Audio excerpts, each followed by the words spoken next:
Hi, everyone, and welcome to week 3. I hope that you all had a great weekend.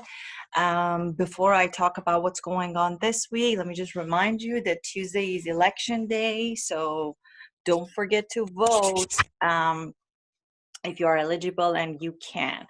All right, so for this week, we're kind of busy. We're going to study the very first chapter which is focused on microeconomics. So for those of you who took macro, you probably noticed that all the chapters that we covered so far, they were all basically common with macroeconomics. So they were all foundations of economics, basically. And we're skipping chapter 5, by the way. And from now on, we're only focused on micro topics, okay? And we're going to start with elasticity, a very important concept we have in microeconomics. And we're going to talk about different types of elasticities in this chapter. The focus of our chapter, however, is on one particular elasticity, which is called price elasticity of demand, which is very important to businesses. Remember, in microeconomics, we are very, very focused on individuals, businesses, firms.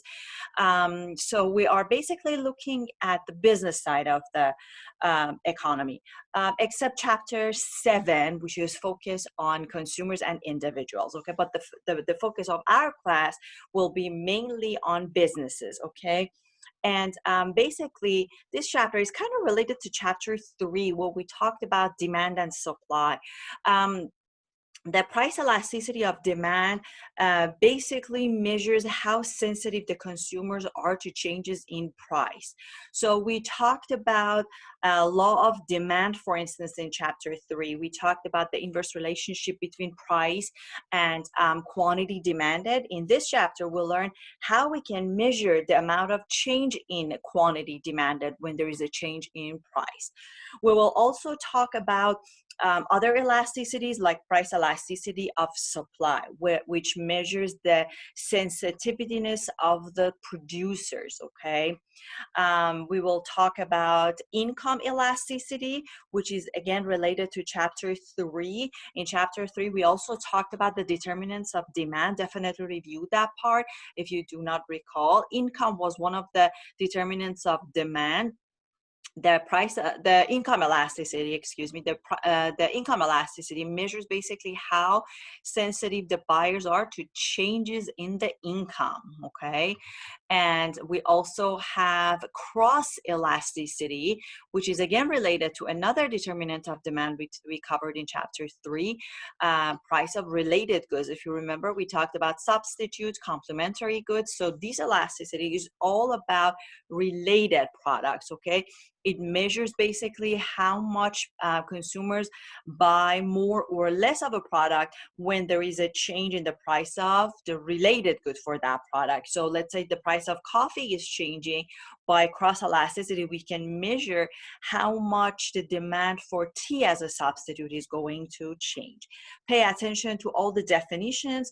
Also, we will learn in this chapter how to calculate elasticity, all these elasticities. Pay attention to the formulas. Remember, we also have our first test, midterm. This is a big class, just one midterm. We have our midterm exam this week. For the midterm exam, I'm absolutely okay. If you want to have the formulas ready in front of you, that's okay. Just make sure you know how to use them. I provided some examples for you. Definitely check out the materials and the videos in week 3. The test will be over chapters 1, 2, 3, 4, and 6. The exam is timed. It's proctored, as I also reminded you last week. Hopefully you watched the video that I also recorded for the test, how you can take the test. Make sure you have a webcam. If you do not have a webcam, you won't be able to take the test. Make sure you have a reliable internet while you're taking the test. Please do not wait till last minute to take the test. Read my email that I sent you on Monday, November 2nd. I provided all the dates and everything for you guys. You have a few days to complete the test. Do not miss it. There won't be any makeup, okay? And as I was saying, the exam is timed, so definitely pay attention to time. Don't wait till last minute to take the test.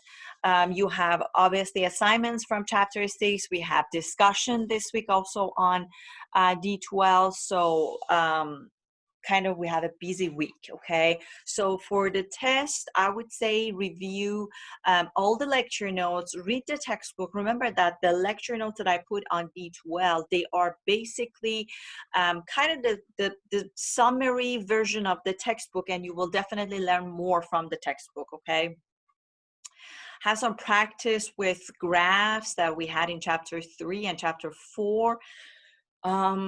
Know how to calculate elasticity. I gave you questions on calculations. What else?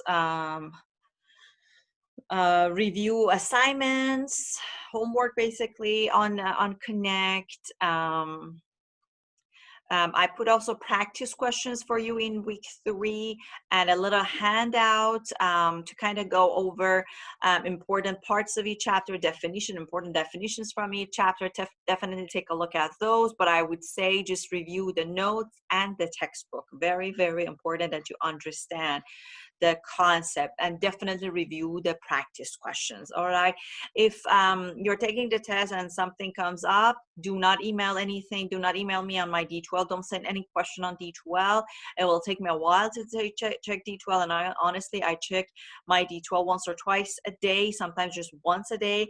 As long as I'm doing my work and everything, I'm online, I check my D12. But it's better and safer to send me email to my Lone Star email. My Lone Star email is also in the email that I sent you. And remember, all the information about me and the text and the course actually is everything is on the syllabus. So when you contact me, definitely make sure that you put your course address, section number, everything again is on the syllabus. Don't ask me, oh, what is my section number? I don't know.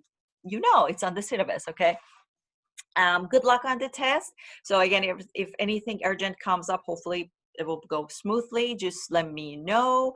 I wish you all the best, and I'll see you soon.